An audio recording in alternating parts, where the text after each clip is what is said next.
Thank you all. It's just so great to be here. I've never been here before. I've never been to an East Coast camp because I was lucky in the 80s, as Julian had said. Tricia Yu, who wishes she could be here, she's my good friend, colleague, and the person who's responsible for bringing Ben to the Midwest. She and Nellie Donovan went out to a La Honda camp in '79 and then asked Ben if he would come, and he agreed to. And if you want more of the history, there's a photo book over there with some of the pictures and letters that Ben wrote and things like that we put together over the years. And we were so very honored. Tricia, when I spoke to her, was speaking here, and she said she wanted to just share that we were so incredibly graced by his presence and all the things that he taught us, his humbleness, yet his fierceness at the same time. And we remember we used to party quite a bit after camps on the last night. So we're hoping that maybe if we have time we can sing a song that we wrote during those times, and Russ is going to help me with that. Right, Russ? Say yes. And anybody who likes to sing could join along because we brought extra words for the song, so we could all sing it together at the end. Maybe, I don't know if there's something set for the end of this, but we were so grateful because he would watch us, and he would come to the end of the camp shows, and he would look at us all dancing and having fun and go, I can't say it like Ben did, but he would say, "You look so relaxed when you're dancing. Why not do that when you do Tai Chi?" Right? And that was Tricia's one of her memories. And the other one was that she was one time in charge of bringing him to camp, and she had a '57 Chevy, pink and white, driving down the highway to the camp, and she didn't pay attention to her gas gauge, and she lost. That's the one thing Ben remembers real well. And years after, he said, "I remember when we were stuck in the side of the highway, and somebody had to come pick us up, and Tricia in her car." But it was thankful. We were so grateful for the other things that happened in the Midwest, apparently, and nowhere else, and we didn't know this. As Tricia said to Ben, finally, after years and years of him watching us practice our sword form by ourselves, and in front of him, and maybe he'd teach us, and he said, no, you're not ready, you're not ready, you're not ready. And of course we weren't. But then she came to him and said, "Ben, we're getting older. We're getting older. We're not getting any younger. We're going to not be able to get to do this." And so he agreed. And that was how, at the second place, we were first at a Y camp in tents the first 10 years, and then the second 10 years we were at a slightly nicer camp where they had a big, huge gym the size of 2 basketball courts. And the first time he taught us there, he finally agreed to teach us early in the morning after the morning round, and there was always a morning round, and then he did sword form for a little while with us. And he did the sword form one time, and I still have it implanted in my memory, and I wish I had a video of it. It took up 2 basketball courts. It was he just, do you remember that, Tana? That was amazing. And I just like, my jaw was, everybody's jaw was dropping. You know, it was the most amazing sword form I'd ever seen. And then I was just like, I had to do sword after that. And so he agreed to teach us, and that's how come I sort of know Ben's sword form, I guess. It's not like his at all, but I do my best. That's what Ben always told us.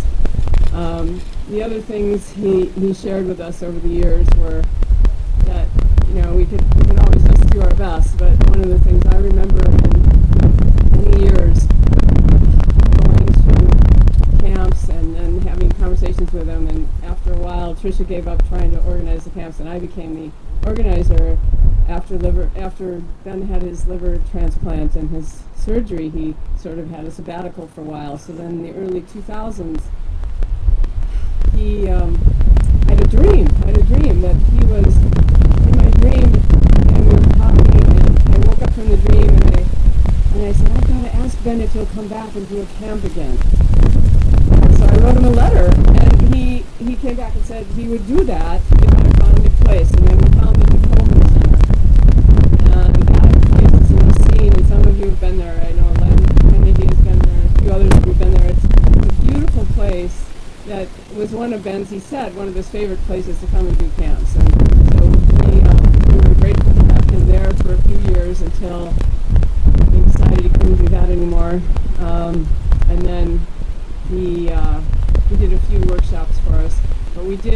get him together one more time to do the last camp in 2015. So I didn't realize until Julian said that we had our first Midwest camp, and we had one of Ben's last camps in the Midwest, of all places, and we were so grateful that we had you all, some of you did come. I don't know how many of you have ever been to Midwest camps that are here. Some of you have.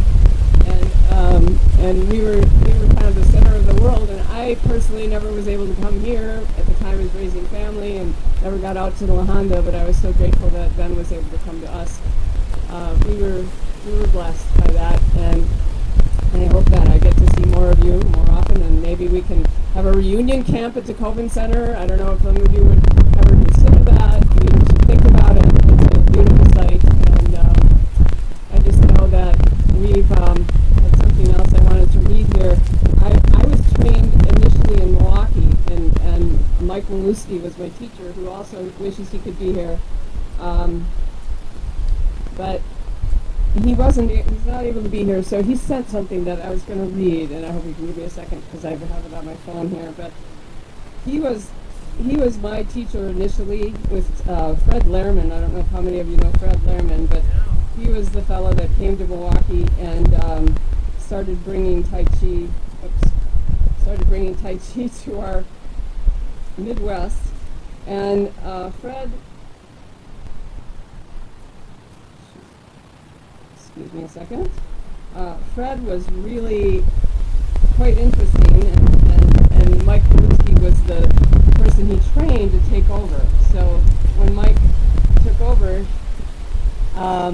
we'd have Fred come through, we had Maggie come through, we had Tam come through, we had Ed Young come through, we had Bob Smith come through, and we had Ben come through. And I remember Ben, when the first time that we met him, I was, in 1980, I was like 3 months pregnant, and I had never trained like that before. So I did the camp, and you couldn't tell I was pregnant. And at the end of camp, I said to Ben, do you have any recommendations for pregnant people? And he says, don't hold any postures. And I, oops, too late now. But my daughter was fine, and she's now 38, so this year, and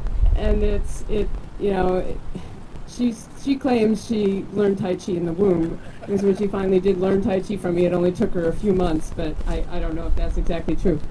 But Mike Milewski, come here, come on, phones, should have written this down, should have printed it off, but I got it on my way when I was driving here.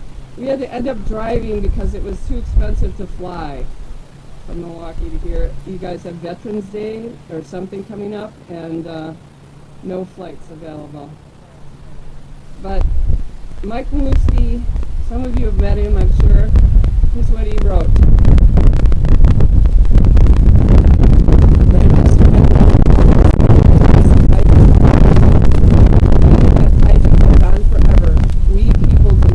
Forever on this earth. We move on. Ben knew this. We will all miss this great and sweet man. His teaching will last within us forever. Indeed, hardly a single day goes by that I don't find myself mentioning something that Ben taught over the many years that he gave of himself to our school here in Milwaukee. His teaching was clear. He was a highly principled man. And although his teaching lasts forever, we will miss him greatly. All the best to you, Ben, family, and fellow students. Michael Milewski for the Tai Chi Chuan Center of Milwaukee. And that's, thank you so very much. I'm so honored to meet all of you, and I get to push hands or do something with more of you over the time that I'm here just for a day, and we're driving back tomorrow, believe it or not. So it's been an honor, and thank you, Ben. Thank you. You can never relax.